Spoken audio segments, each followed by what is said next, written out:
Hey everyone, if you've been wanting to try out Anki for quite a while but find it just a little bit too intimidating, I'm sure this will be the video for you. This is pretty much everything that I'm going to be talking about, so if you're interested just in a specific part, then go down to the description and feel free to click the timestamp. Now, one more thing before we get started. If you're really serious about digging your claws into Anki, I have to remind you that Anki alone is not just going to give you the highest scores or make you brilliant. Anki just helps you retain knowledge over a long period of time. So if you're expecting Anki to be this sort of benevolent source of knowledge that's going to make you unbelievably smart, you got another thing coming to you. And with that said, if you're still serious about starting Anki, then go ahead to the description. You'll find a download link where you can download Anki, then go ahead and install it and run it. Feel free to pause the video and only continue once you got it up and running. Alright, so when you boot up Anki, it's probably going to ask you to make a profile. Just make any profile and then start up Anki. You're going to be greeted with this screen. Now, the first thing you want to do is go over to Tools, Preferences. You want to click on Night Mode. If you don't have any of these unchecked, then please check them. Try and copy the settings that I'm putting. You want to show the new cards after reviews. This is really good. Basically, there are two types of cards that you can do.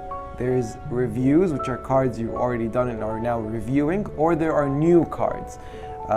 Personally, I found it's best to finish all your reviews and then see any new information. That way, pretty much, if you don't want to do new cards for that day, you could stop. But if you do your new cards in the beginning, then it's kind of hard to keep up with your reviews. So basically, show the new cards after your reviews. I have next day set up as 4 hours past midnight. This means that whenever Anki says, okay, you have cards due the next day, when's the exact cutoff where it says now is the next day, I have it here set up as 4 hours past midnight. If for whatever reason you still find yourself up at 4 a.m. in the morning still doing Anki cards, you might want to push this up to maybe 5 or 6 a.m. It depends on you, but I found that 4 a.m. works for me. Learn ahead limit.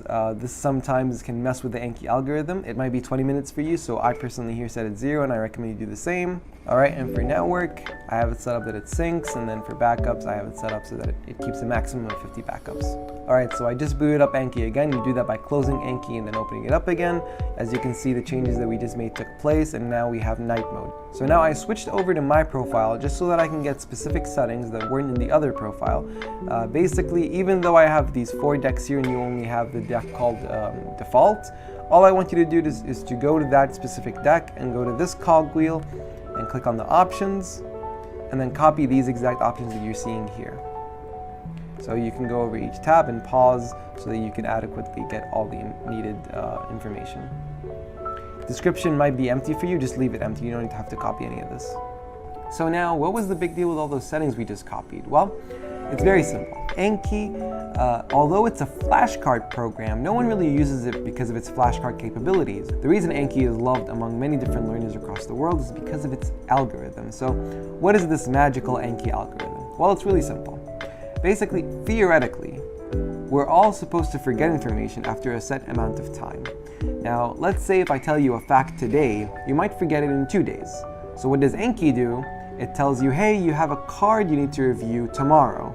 It sort of cuts you off before you're going to forget that information. So let's say you do that information again tomorrow. Then what does it do?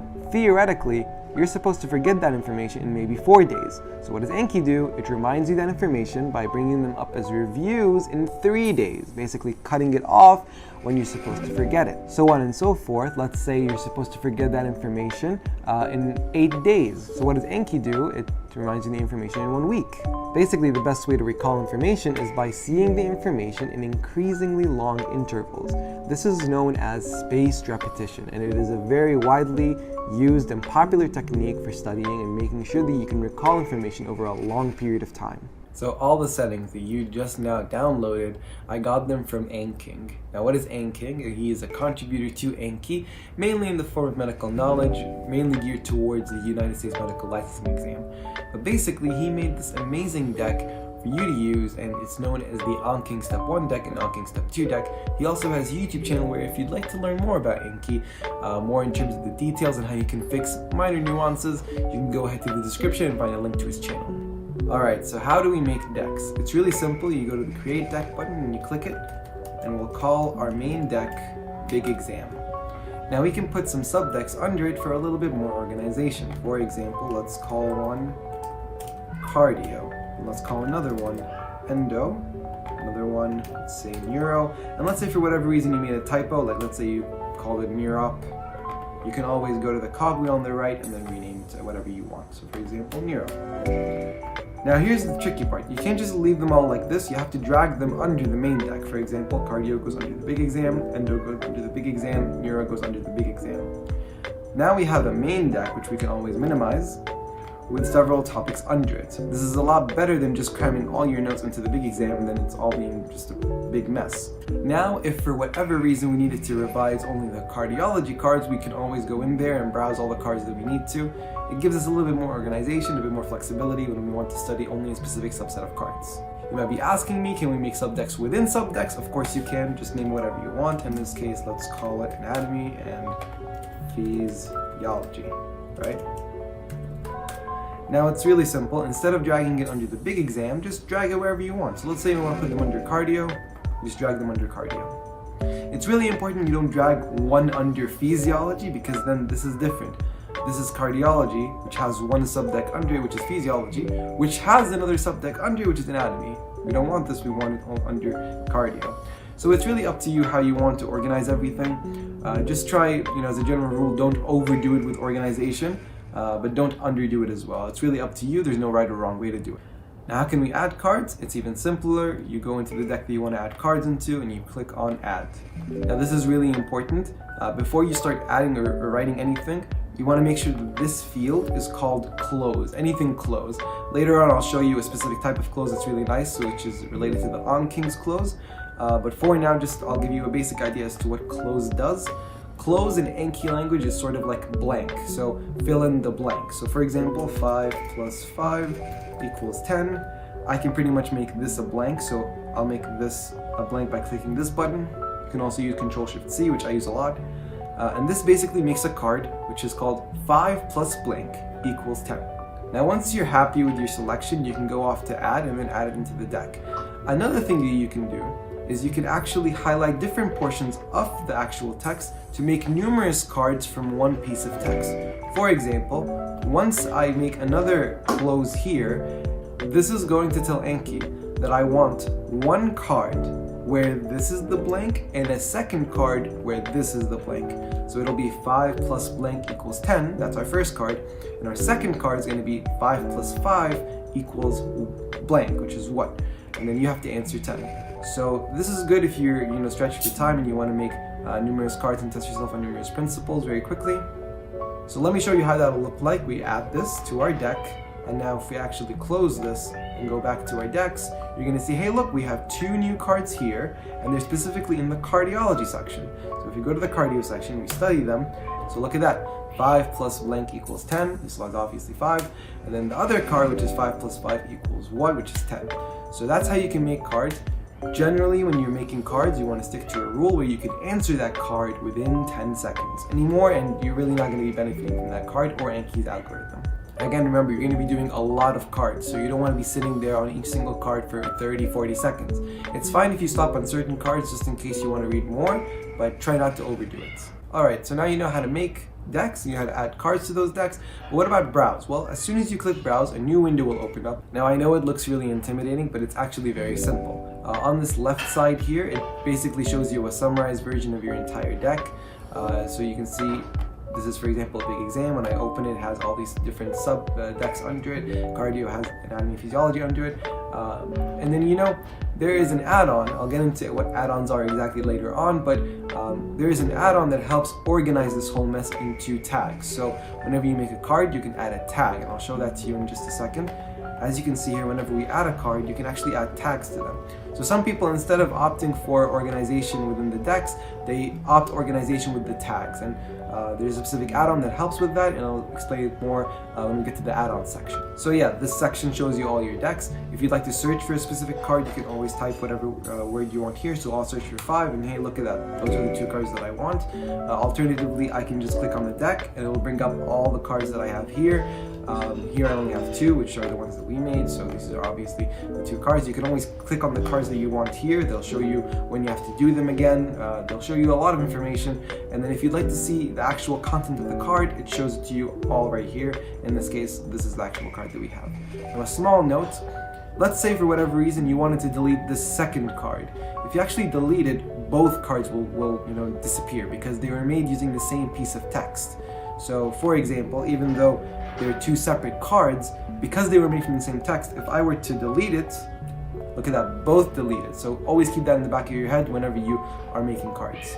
Alright, so now I'm back on my profile where I've already downloaded the Anking Step 1 deck and Anking Step 2 deck. If you'd like to download those decks, I have a link in the description where you can also see and download. It's very simple, just download them using the link to the Reddit, and then once you've done that, pretty much just launch it. It'll immediately just install all the cards onto your Anki immediately on the profile that you open. It doesn't really matter if you have the Anking Step 1 deck combined with the Step 2 deck. Here I downloaded them separately, but basically what I wanted to show you first off was that as soon as you download them and open them in Anki, you're going to get this new close, which is called the Close Anking Master V2. Basically, instead of putting in just text, you can put in a lot more things to basically annotate exactly where you got the information from. So if you're a medical student and you're studying for your boards, you probably recognize these sources, pathoma, boards and beyond, so on and so forth. And I'll show you what that looks like if you actually answer it. So 5 plus 5 equals blank, which is, let's say, 10. So I can actually put in the pathoma section, or let's say in the extra section, how did you not know this? And then in the pathoma section, I would say, for example, pathoma would not be proud of you for making this card. Okay, and then once you add them, I'm going to add them into the demonstration deck that I made. And I can search that, there we go. And then let me add that. Let me show you what it will actually look like. So if I go back and I show you what that card looks like. So here, 5 plus 5 equals 10, regular old card, but as soon as you answer, look at how everything is shown you. You can actually click on pathoma, it would show you exactly the information that you put in. It's really nice, it's really beautiful, and you can even put images, so you can copy an image and then paste it into the extra section. It really depends on you. If it's, for example, an anatomy question, it would be very nice to put a sort of picture detailing the anatomy of that specific concept. You can really go wild with this. Alright, so now let me show you what an attempt at studying should kind of look like when you're using Anki. Now, when you download Anki for the first time ever, you're only going to see that you have a number here called new cards to do, which in this case is 150. When you actually look at this column on your screen, it should be completely zero. The reason is because you still have not done any cards yet. Now, yesterday for me, I have done 13 cards and only 13 cards in this deck. Today, since I did them yesterday and I got them correct, today they are due. Now if I do these cards first, you're going to see that if I get them all correct, they're going to be shifted to 3 days ahead. That means I won't see them until 3 days later. So let me show you what that should look like. In this case, I'm going to go to the exact deck that I was using. It was the LOL Not a Cop deck, and I study it. So for example, these are the 13 cards that I'm seeing that I already did yesterday. The reason I'm saying that I'm doing these before the new cards is because remember that setting we did earlier, show new cards after reviews? I'll explain now why it's really important. So let's say I got this correct. Hey look, we're going to push it 3 days in the future. Notice that I'm only clicking good. Show answer, let's say good. Show answer good. Show answer good. Show answer good. Show answer good. Until you finish all your reviews. So that was our last review card. Now all we have are the 150 new cards. Do you have to do all the 150 new cards? No. Treat it as a maximum. I think it's best to start with a maximum of 150. So every single day you should finish your reviews. Only then should you consider whether or not you'd like to actually go the extra step and do some new cards. In my opinion, I think 100 new cards every single day is more than manageable, but there will come a day where your reviews start piling up. And that day is going to be very difficult for you to do also new cards on top of that. That's why we have the setting of show new cards only after you're done with the reviews, so that you can make your decision. Do all your reviews. If they were like only 300 cards, it's fine, do an extra 100 new cards. But if you had like 600, 700 reviews, no, you'd finish them all. Then when it comes time for you to do your new cards, you'd say, no, I'm going to take a break today. You can take breaks on new cards. You don't have to do all the new cards, but you have to do all your reviews. Whenever you have cards due, you always have to do them. I know it's very difficult, especially you might have some days where you finish your exam and you want to, go out and party or something. But at the end of the day, That's only going to hurt you if you skip days in Anki. So now we're doing our new card. You're going to notice that when I show the answer, now instead of saying 3 days, it says 1 day, because this is a brand new card. Now this is really important. Wherever you're doing a card, let's say you get this correct, you always want to click good. You never click on easy. Later on, you might even see an option called hard pop up between good and again. You also never click that. You never click easy, you never click hard. The only 2 buttons that you click are good and again, and it's very simple. If you get the card correct, you press good. If you get the card wrong, you press again. You never touch easy, you never touch hard. It's going to mess up with the Anki algorithm. So now what's the logic? Let's say I have 2 different cards here. Let's say one where you got correct and the other one you got it correct. So they both move to the day after. You get them again correct. They both move 3 days in the future. Now if you get this card correct, but you get this card wrong, here's what happens. This card moves ahead maybe 5 days or whatever the Anki says it should move on to. But this card that you got wrong, you would press again and it would move it back to the first cycle. You'd see it tomorrow. You'd first see it in 25 minutes, then you'd see it tomorrow if you got it correct. But this card is still way ahead into 5 days in the future or a week in the future, whatever Anki says. But this card you're seeing it a lot more frequently, which absolutely makes sense. Remember, you got this card correct. So you don't want to keep seeing it every single day. You want to see it later on and you want to see it less frequently, which is what Anki is doing.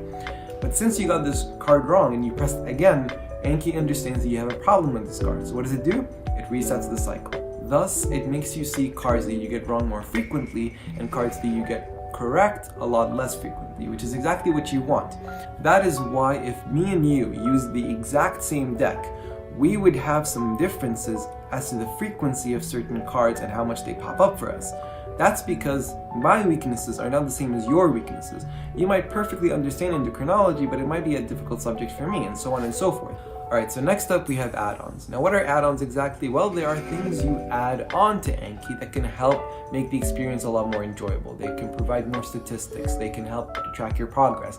They help flesh out Anki as well as providing you a lot of information. Now, there are a lot of add-ons to choose from, and you can go to this site that is also in the description called Anki Web, and you can pretty much pick as many add-ons as you want, and I'll show you the actual website. So this is the website for add-ons for Anki, especially the 2.1 version, which is the version that you downloaded using the link that I provided in the description. So just in case you'd like to give more add-ons. Alright, I guess my cat wants to give some Anki advice as well. Okay, so this is the website for the add-ons for Anki. It's really simple to download any add-on that you're interested in. Just in case you don't want to go through all of them and just in case you're worried about any viruses or anything like that, here are the Anki add-ons that I use that I personally had no problems with. So it's really simple to check out your add-ons. You just go to Tools and then click on Add-ons. And now this is the list of all the ones that I have. I'll also leave a list of that in the description in case you'd like to read them. All you do is you press Get Add-ons and they'll ask you for a code. You go to the website, and then whatever add-on you'd like to pick, let's say for example you want to pick the Anki Zoom add-on for example. You go down until you find the code, you copy it, and then you paste it right into this little code text box. Now I'll show you how big of a difference it makes, and I'll enable all of these. Just give me 1 second. Alright, now once I enabled them, remember whenever you make any changes you have to reset Anki, so just give me a second. So look at that, look at how much different it looks right now. So whenever you click on a deck, look at how many statistics you get. You can see how many total cards there are in.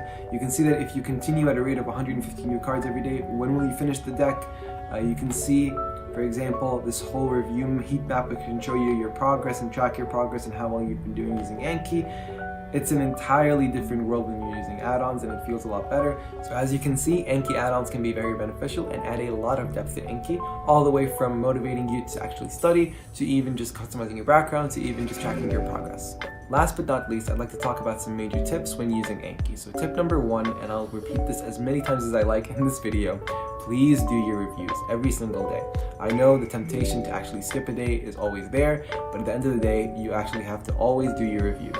It's non-negotiable with Anki. I don't care if you don't do new cards for even a week. You always do your reviews. If you're having trouble with that, well, here comes tip number 2. You can actually use Anki on your phone. So if you're on iPhone, you can buy the app on the App Store. It's like $25. Or if you don't want to pay for the app, you can always use Anki Web. Basically, it syncs up everything, and you can always do your cards in the free web browser. It is a little buggy, but you know, you can still use it. The only problem with it is that you have to have a solid internet connection. Then as you're doing cards, it automatically syncs, so if for whatever reason you now want to switch to your laptop, basically everything's already synced and it's going to count those cards as done. If you're on the other phone operating system that shall not be named, you can pretty much get the app for free. Yep, it's on the Google Play Store or whatever store you guys have. You can pretty much go there and download it, and it's for free, and you can pretty much enjoy doing cards without the burden of paying $25. Anyway, tip number 3, this is sort of just a general rule with many things, not just Anki, but whenever applicable, just try to understand rather than memorize it. Understanding knowledge generally allows you to memorize it a lot faster than just plain old memorizing it. Alright, with that, I think it's time to conclude this train wreck of a video filled with all sorts of meows in the background. If you found this video beneficial, then I would really appreciate you liking and subscribing. It motivates me to make more of these beneficial videos for all of you. As always, thank you for watching, and I'll see you in the next one.